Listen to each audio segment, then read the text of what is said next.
Welcome back to Product Mastery in the Age of AI and ChatGPT. I'm your host, Madhumita, and today's episode is a departure from our usual format. There's no framework to unpack, no model to evaluate, no product case study. Today, I want to share something personal because I believe the most important leadership lessons I have learned this past year didn't come from a boardroom or a product review. They came from one of the hardest seasons of my life. In July 2025, I suffered an ACL rupture in my knee, and it changed me in ways no product launch ever could. Before the injury, I had built my life around constant movement through dance, a practice I had maintained for over 13 years. An ACL rupture didn't just take my physical mobility, it took my routine, my sense of normalcy, and a significant part of my identity. I couldn't walk. Surgery followed months of physical therapy. After several months later, I am still deep in rehabilitation, working from home, unable to fully participate in the life I had before. Recovering from a major orthopedic injury is not just a physical process, it is a psychological one. There are days when the gap between who you were and who you currently are feels enormous.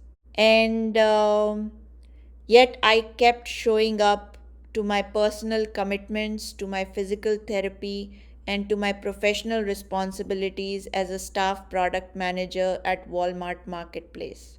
My work in seller risk and data platforms is high stakes. The systems I own don't pause for recovery.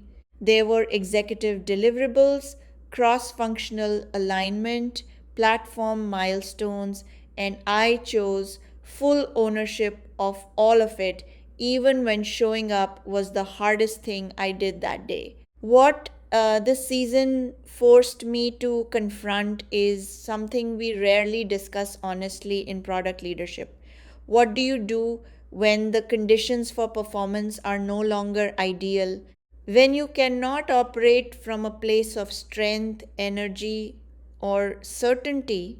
My answer, the one I lived, not just theorized, is this: you find a new shape for growth.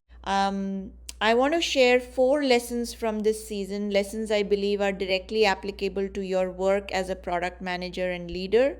Lesson one: constraints don't pause growth, they redirect it. When the obvious paths close, you are forced to discover ones you would never have chosen voluntarily. Some of the most deliberate, focused, and high quality work I've done as a PM happened during this recovery, not despite the constraints, but because of them. Constraints have a way of eliminating noise. What remains is what actually matters. Lesson 2: accountability is a form of self respect, not a performance standard. I didn't continue showing up at work to prove something to someone else. I continued because the act of taking ownership of staying connected to purpose kept me grounded when everything else felt uncertain.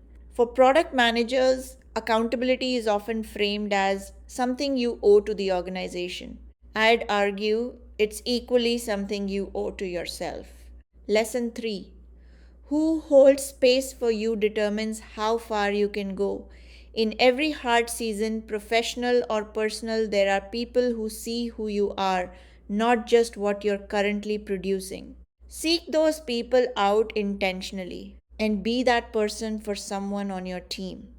The best product leaders I know create psychological safety not by removing pressure, but by making the people around them feel seen. Lesson 4: identity is not a role or a capability, it's a commitment. This injury forced me to separate what I do from who I am. You are not a product manager because of your title, your launches, or your performance reviews. You are a PM because of how you think, what you care about, and the judgment you bring to ambiguous, high stakes problems that identity does not require ideal conditions. It only requires your continued commitment to it. I don't know exactly when full recovery comes. I'm holding that timeline with patience and a stubborn kind of hope. What I do know is this: I am proud of how far I've come. Slowly, stubbornly, gratefully. If you are in your own season of constraint right now, navigating an injury, a career transition, an organizational restructuring, a personal loss, I want you to hear this. Your growth is still happening. It has not paused. It is simply finding a new shape. If this episode resonated, I'd love to hear from you on LinkedIn. Share it with someone who might need it today. I'm Madhumita. This is Product Mastery in the Age of AI and ChatGPT. Until next time, keep building and keep showing up.